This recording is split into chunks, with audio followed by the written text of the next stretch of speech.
Hi, have a nice day. Post to delete nga daw po kasi medyo sumisikip na sa aking gallery. Ganito ang kwento. Birthday ko that time, tapos ang nangyari, yung usapan namin magluluto lang daw kami ng pansit dito sa bahay. Yun ang kwentuhan namin ng mga pamangkin ko.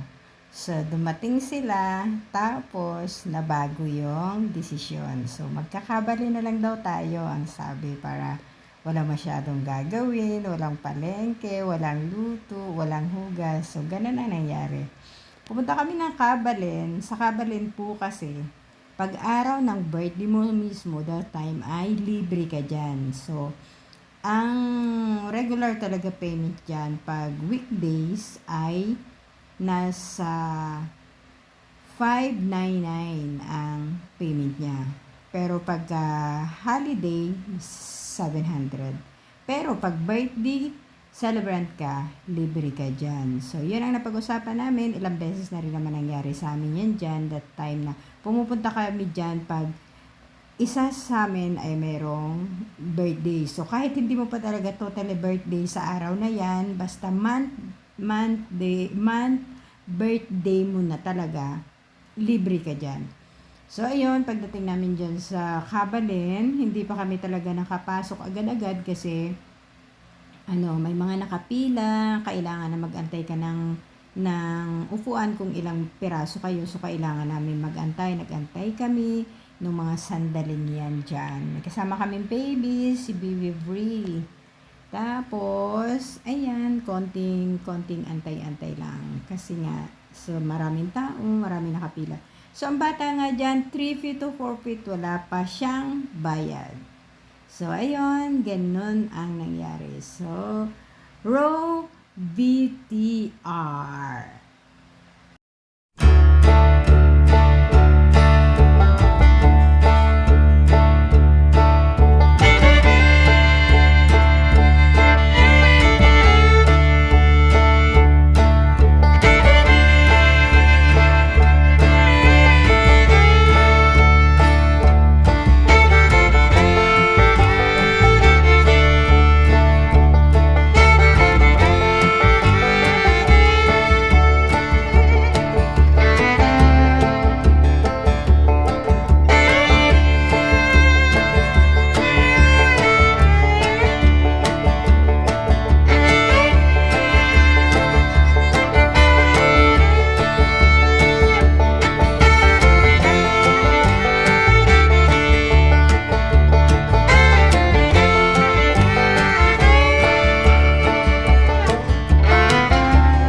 Busog na ang lahat.